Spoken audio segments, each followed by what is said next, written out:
Hello, Katden lovers and Katden followers. Is it true na Miss Catherine Bernardo and Alden Richards abay spotted together sa isang resort sa Bataan or sa Bagak, Bataan? Ang lahat na yan. But before that, if you haven't subscribed yet to my YouTube channel, please don't forget to like, share, and subscribe at hit mo na rin ang notification bell for more showbiz updates. Bago tayo of course magpatuloy sa ating updates for today's video, nais ko po muna magpasalamat sa lahat ng mga legit viewers, subscribers at ang lahat ng mga legit na lagi pong nakaabang at nakaantabay sa mga updates po natin. Maraming salamat po sa inyong panonood. Matapos nga ang tinatawag na social media hiatus ni Mr. Alden Richards, pagtapos ng kanyang confession na talagang nag-social media detox siya, ay mapapansin po natin na talagang dire-diretso po yung trabaho ni Mr. Alden. Talagang hindi siya napapahinga.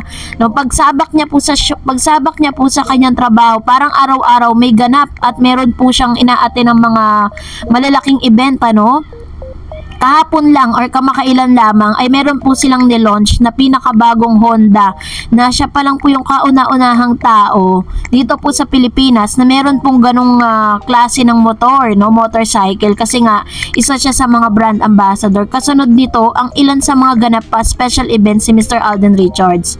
So talagang pagbalik niya is sunod-sunod. Pero ito nga pinag-usapan dahil sa isang tweet, pinasa lang sa akin, sabi niya, nung pumunta kami sa Bataan last December 20, wala, pinutol. The Las Casas Pilipina de Acuzar, yung isang staff po doon, nagsabi po sa amin na dapat ma'am kahapon po kayo pumunta kasi nandito si Alden at Cat Day Tour.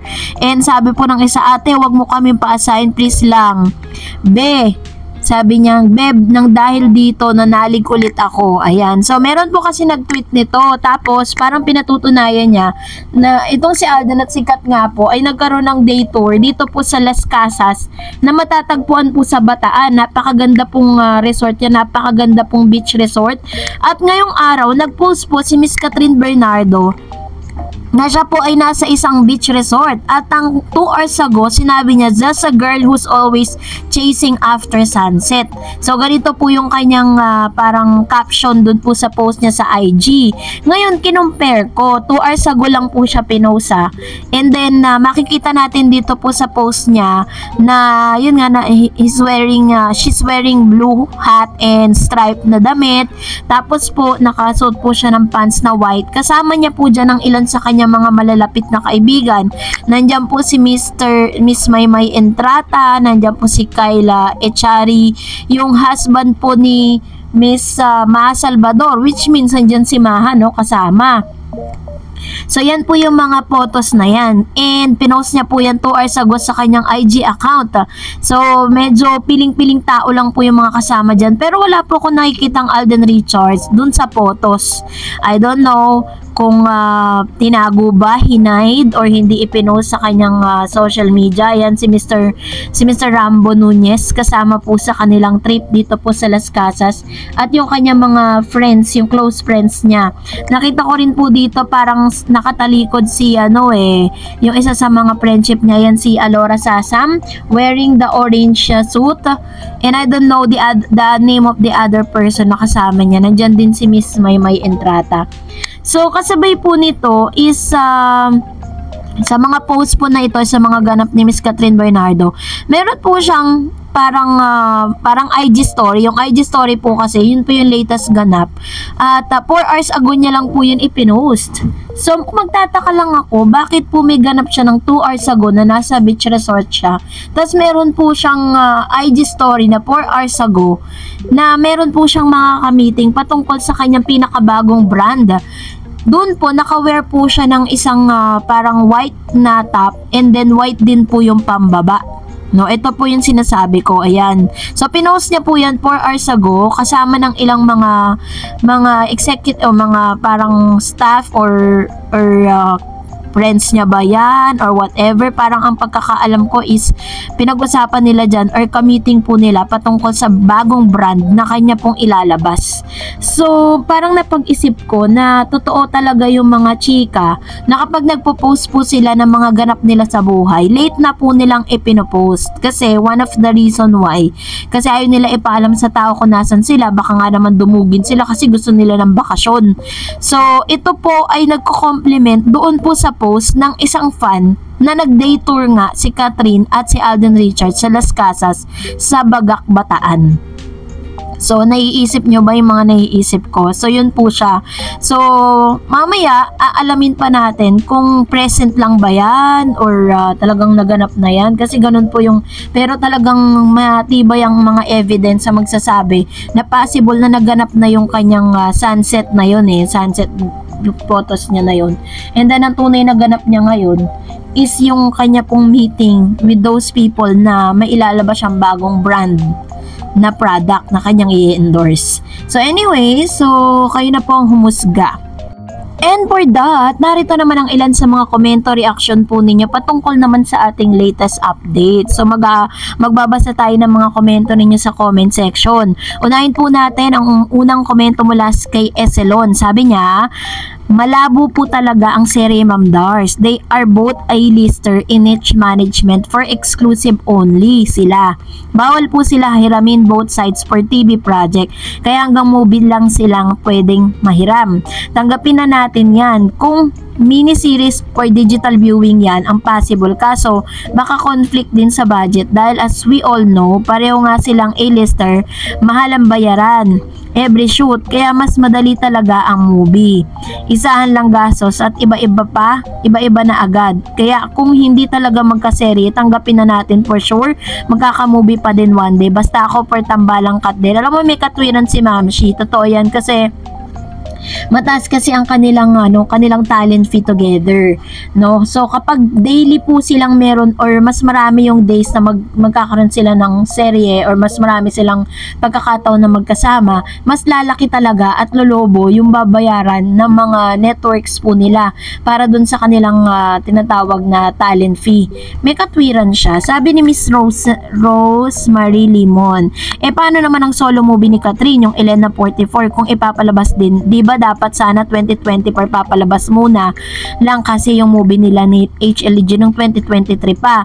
Nagsabi sila Catherine, yung director ni Miss Olivia Lamasan, sana itong taon solo muna ni Kat. Dami ka minag-aantay mga fans niya maipalabas ang Elena 44 at sana naman mapagbigyan din yung ibang leading man gustong makapareha si Kat. Madaming mas magaling talaga bigatin sa drama at sabi ni Kat gusto niya mag-solo muna, walang love team. Possible naman po na kanya pong project na Elena 44 ay mapapanood this year. Kasi yun po ang sinabi ni Miss Olivia Lamasan sa isa sa mga kanyang interview. And sabi ni Ma'am Shi Corazon, hindi naman dapat maging issue ang hatian kasi when they collab, may usapan na yun kung paano ang maging hatian. And sabi ni Ma'am Shi Mercy, chill lang, walang katotohanan yung mga isyong binabato sa kanila, yung binabash nyo, mas lalong binibless sila, napaka-solid ng cut din, walang titibag sa kanilang dalawa. Yan, so sabi naman niya, chill lang tayo, and ako po is nag-hope pa rin sana ako, no, na magkaroon talaga sila ng TV series, kasi parang maibalik na rin talaga yung industriya po ng pre-TV na unti-unti na pong namamatay. Si lahat ng tao ay pumipili na pong manood sa online streaming. Sabi ni Ma'am si Elena, baka gusto nila na magkatambal si Summer at Kat, pero kung magkaroon ng tambalan sina Summer at Catherine, hindi kikita kagaya ng HLA, magalit ng ibang fans. Ayan, ito naman yung kanyang komento. Parang sinasabi naman po ng ilan sa mga showbiz critics na parang imposible po na bigyan sila ng proyekto ngayon, sa ngayon. Pero hindi natin alamin the future, diba? Kasi syempre, tanging ang mga producers at syempre trabaho lang yan. Kumbaga professional naman yung dalawa. Sabi naman ni Ma'am si Raquel, nakapagpirmahan na nga tapos sasabihin nyo walang na-serye ang cut din. Hindi ba pwedeng pinakiusapan ng cut din para mag-giveaway para sa movie ng Kim Pao? Hindi nyo get? Sobrang hina talaga ng showbiz ngayon. Kailangan nilang ipahype ang movie ng Kim Pao para yung tao, yung ibang fans magpuntahan ang support sa Kim Pao. Kailangan nila kumita kasi talagang mahina ang showbiz. Tingnan natin, MMFF, 10 movie na yon, ha? Hindi kinagat ng casual or masang Pilipino. Ang nakakasakit sa buhay showbiz, nakakadagdag sa paghina ng showbiz ang mga fake o paninirang chismis sa ibang artist like Kat Den.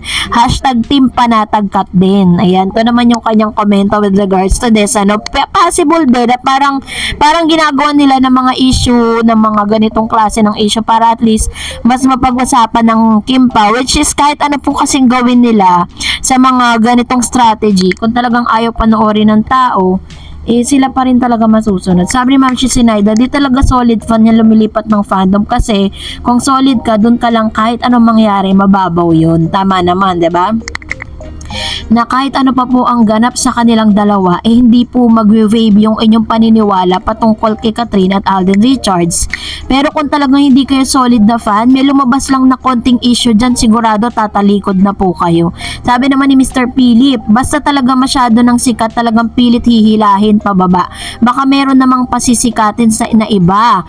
Ito po, tama po ito, ano, parang tulad po ng walang masyadong ganap, walang masyadong mga pinapakitang ganap sa dalawa kasi nga gusto nila is talagang pag-usapan muna ang Kim Pao. Sabi ni Miss Marilu, hi Miss Dareds, thank you so much for your effort, support and love for Kat Den. I will continue to give my love and to support Kat Den. I love these two powerful, phenomenal, perfect couple. Kat Den is real. To my fellow solid Kat Den fans and followers, let's respect their decision that whatever relationship they right now to be private. If we really love Kat Den, likewise Miss Dareds, I do appreciate all your efforts. Thank you Ma'am Shimarilu Santos. Which is very true naman tayo dyan, diba? Na dapat talaga as bilang isa sa mga Kat Den fans, yun po talaga yung pwede natin gawin. Let's respect their decision. Sabi niya ganon. Updates to Kat Den and one of our many vloggers today whom I really like, cause your opinion, your mindset, the way you give inspiring words for Kat Den and to us Kat Den fans and followers. No words that will hurt and harm on anybody on whatever you said and do. For that, may our Lord and good continue to bless you in good heart, good and kind heart. Thank you so much Ma'am Chi. Salamat po sa inyong prayer. And maraming salamat din po sa inyong never-ending support po sa ating mga updates.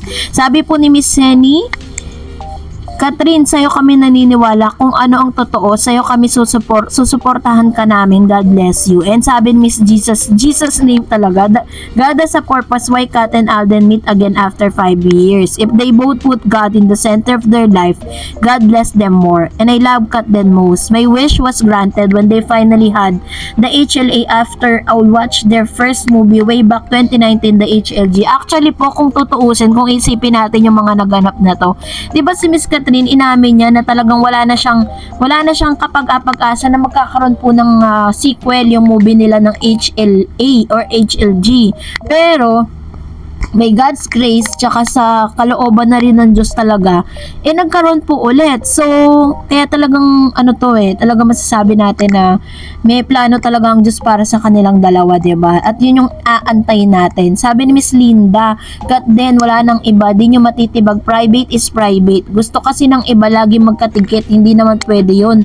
Mga bashers lang naman ang kuda ng kuda. Very true. Sabi ni Miss Mameng, I don't think sa hatian yan, both mayaman at open-minded ang mga boses, kaya posible ang chismis, basta kami we trust, hashtag Kat Den. Ayan, so yun nga rin po yung akin pong pinopoint out, diba? Parang anong business po yan mas okay na po na magkaroon ng hatian kesa wala naman at all silang kitain, lalo na po ngayon sa kalagayan ng ABS-CBN na wala silang sariling prangkisa.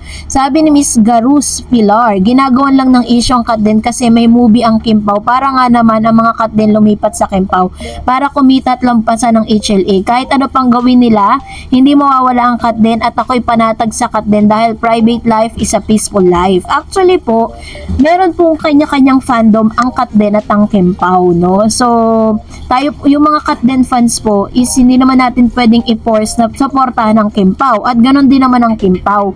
Ang nagiging problema lang talaga, yung mga fans na parang kapag may nangyaring hindi maganda sa Kim Pao, sinisisi nila sa Kat Den. Yun ang mali. Pero wala naman pong problema kay Kim at saka kay Paolo. At dito po sa Kat Den, wala silang problema. They are all friends. Kaya naman di natin sila kailangang awayin. Di tayo kailangang maging toxic sa kanila. So, that's it for today. For more videos and updates, please don't forget to like and subscribe. And please don't forget to follow my Facebook page, Dar Eds TV. God bless everyone!